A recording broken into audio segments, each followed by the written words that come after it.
A well-known American host asks Jonathan Roumie why he never defends America and Americans. His answer shocks the audience and leaves the host speechless. The set is brightly lit. The crowd claps loudly as Jonathan settles into the red chair across from the host. The show is live, watched by millions. At first, everything flows smoothly. They revisit his career, his highlights, his memories on set, his breakthrough roles and moments that defined his acting journey. Jonathan answers with his usual calm demeanor, humble and measured, but then the atmosphere slowly shifts. The host changes tone. He crosses his legs, looks at his notes, and raises his eyes with a sharper smile. "Jonathan, there's a question many people are asking," so he begins. "We hear you talk about global issues, the Middle East, Africa, but rarely about America. Why don't you defend this country? Do you still love America?" Jonathan doesn't answer immediately. He looks at the host as if weighing his words carefully. A silence fills the room. "Do I need to defend America?" he asks calmly. "I've represented it in my work for years. I've embraced its values. I've given everything on screen. I've honored this country in silence. Do I really need to say it out loud for it to be true?" The host pushes again. "But some people say you're very vocal when it comes to foreign issues, but silent when it comes to America. They'd like to hear you support it as well." Jonathan looks at him impassively. "Support? What does that mean? Say what everyone wants to hear or speak your truth, even when it's uncomfortable?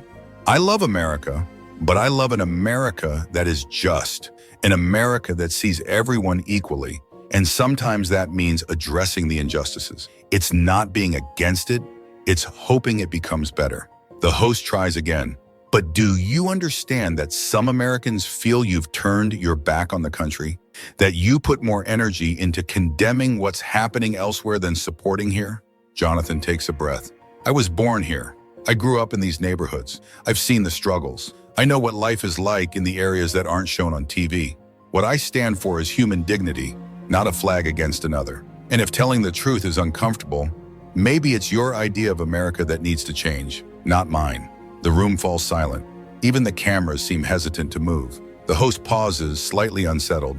He tries one last question. "But you do understand that for many, America is under attack from all sides. They would like to see figures like you defend it, praise it, unite it." Jonathan tilts his head. "That's exactly what I do every time I speak about respect, justice, and equality. Every time I refuse to divide. Defending America isn't just waving its flag when things are good. It's ensuring it remains true to its values when it's harder. And I believe America needs more clarity than blind applause." The host, now a bit more measured, continues, "But don't you think that by speaking so often about international issues, you are giving the image of someone focused more on the outside world and less concerned with America?" Jonathan smiles gently. "America is in me, in my heart, in my memory, in my actions. But injustice has no borders. If I speak about children being bombed in Gaza, young people excluded here or elsewhere, it's not because I'm choosing sides. It's because I've seen misery, I've seen contempt, and I know that silence costs America more than any words I could say." A murmur ripples through the audience. Some nod, others lower their eyes. Jonathan continues, his voice soft yet firm. "I've never stopped loving America. I've just stopped pretending when something hurts.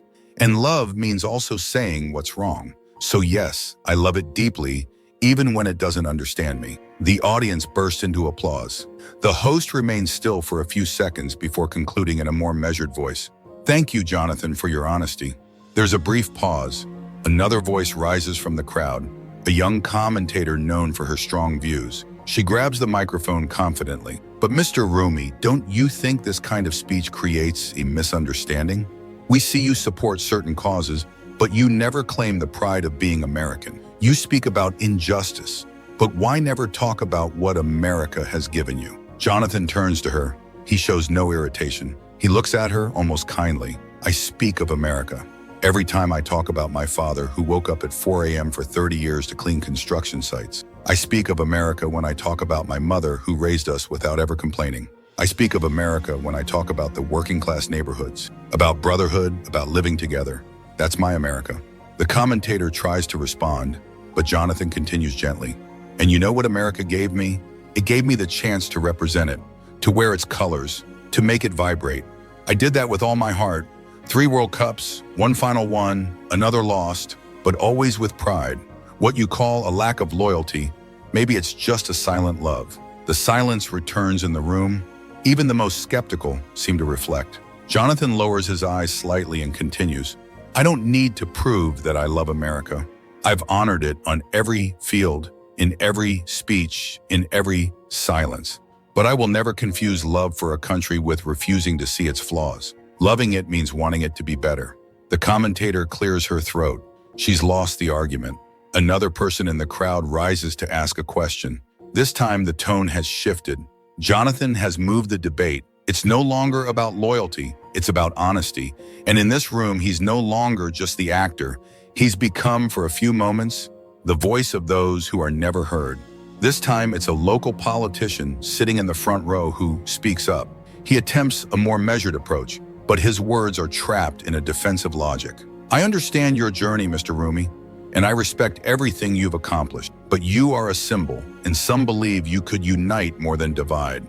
When you take a stance on sensitive issues like the war in Algeria or discrimination, some people feel excluded. You give the impression of defending only one part of America. Jonathan turns his head slowly towards him. He waits a few seconds, then responds calmly.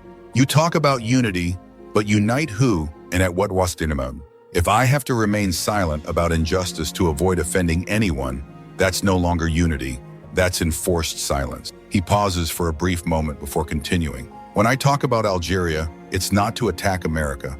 It's to remind people of the truths. My father was born there. He was colonized. Then he came here to America. He worked hard, paid his taxes, raised his children. Is it wrong to say that?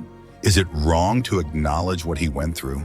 The politician doesn't respond immediately. Jonathan sits up a little straighter in his chair. And you know what I find sad?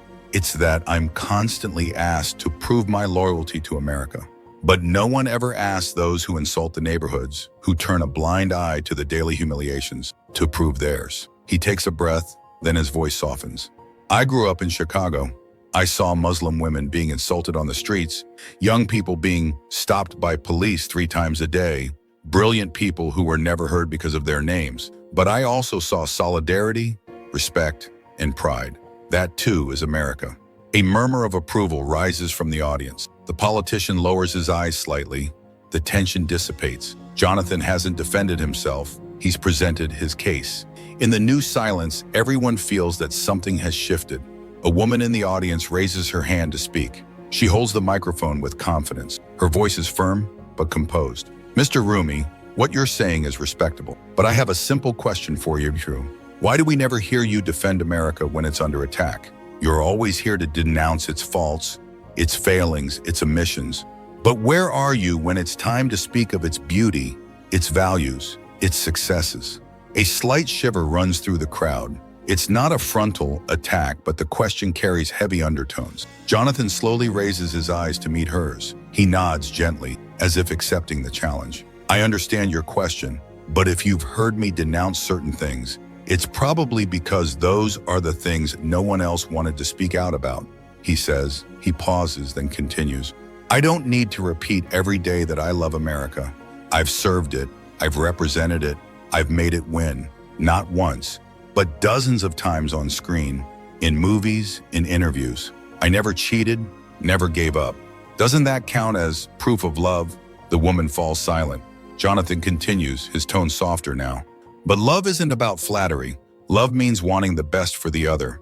It means saying, here, you're wrong. Here, you're hurting people. Here, you're forgetting some. And I say that because I love this country deeply, not against it, for it. He leans slightly forward, looking her in the eyes. And when I speak of Algeria, of Africa, of injustice or discrimination, I'm speaking for a people who've been hurt, often despised, sometimes erased. That's not anti-American to recognize.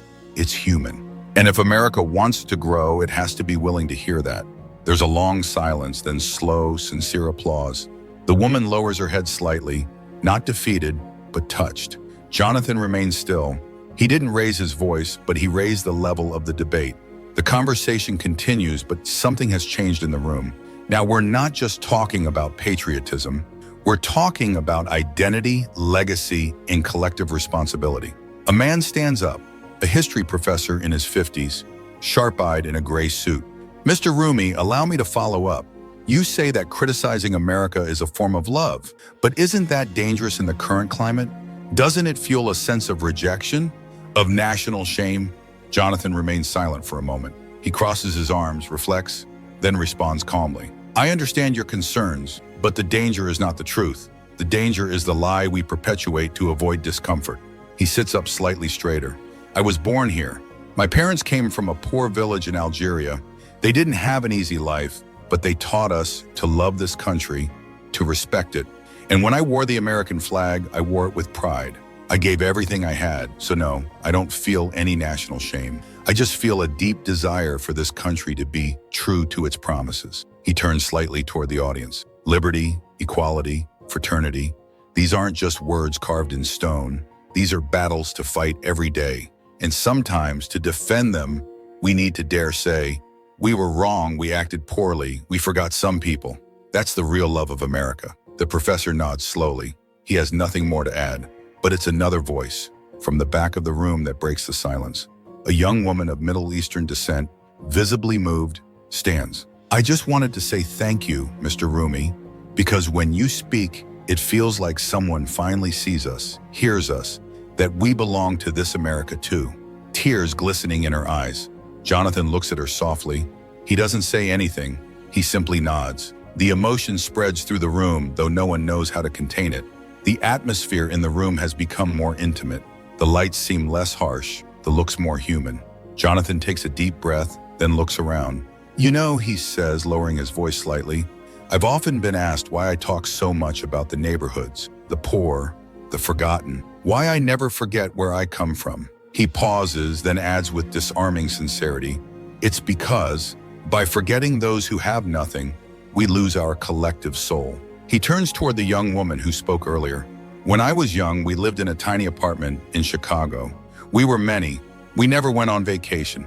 We counted the coins, but we had dignity. And what I want to say to the young people today is that this dignity, no one can steal it from you, not even those who look down on you. The host of the show intervenes almost reluctantly, as if he doesn't dare to break the spell. Jonathan, have you ever thought about going into politics? You speak with such clarity, such strength. Jonathan smiles slightly, a calm, modest smile. No, I'm an actor. I speak from the heart, not with a strategy. What I say here, I would say it on the street, to a kid, in a locker room, or to a taxi driver. The truth doesn't depend on the wish you wear. It depends on what you're willing to face. A murmur runs through the audience, not a sound of disagreement, but a wave of respect. Then Jonathan adds a simple phrase that freezes the moment. The America I love is the one that looks a child from an immigrant background in the eye and says, you belong here. There's nothing else to say. The cameras are still rolling, but no one is playing a role anymore. Everyone is listening. The room gradually returns to calm, the emotions intense but contained. It's at this moment that the producer, standing behind the cameras, quietly slips a final question to the host. It wasn't planned, but it's burning on some lips since the beginning of the show. The host hesitates, looks at Jonathan, and then softly asks, Jonathan, are there moments when you regret staying silent, not taking a stand earlier on some injustices?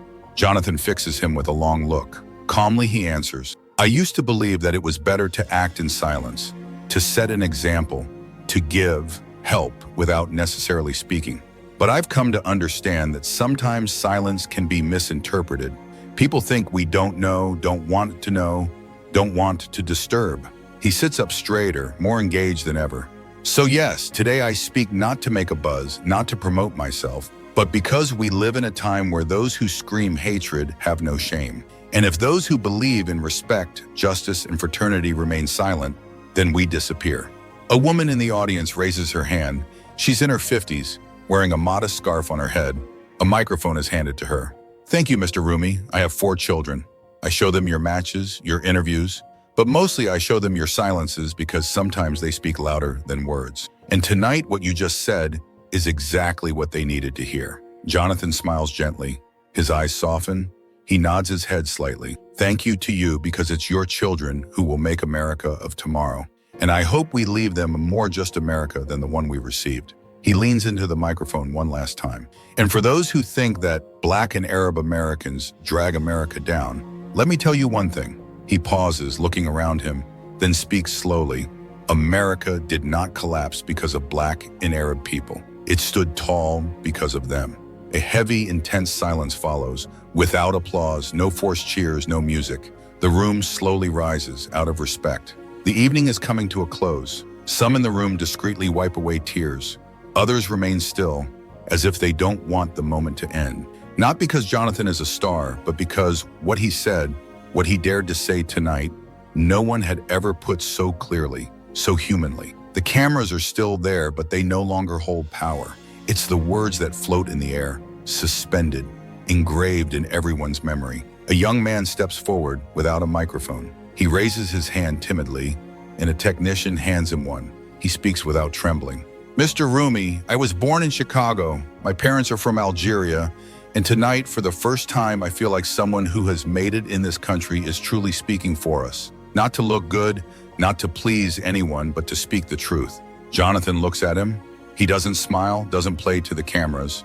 He simply responds, "What I say, I owe to my parents, my brothers, to those who woke up early, worked hard, and never had a microphone to tell their story. I'm just a messenger. I'm not better, but I have a voice, so I use it."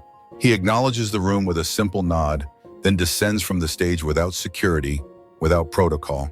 He shakes a few hands, places a hand on a student's shoulder, whispers a word to an elderly woman, and then disappears. Outside, it's cool.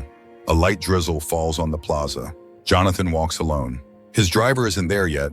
He stops under a street lamp and gazes at the city.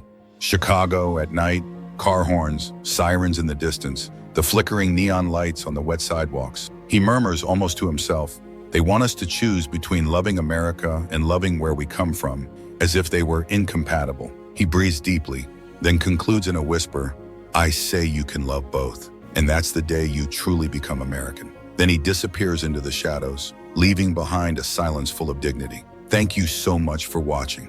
If you found this video meaningful, don't forget to hit that subscribe button and ring the notification bell so you won't miss any of our future content. I love hearing from you, so leave your thoughts in the comments below. Let's keep the conversation going and continue to spread awareness on the important issues. See you in the next video.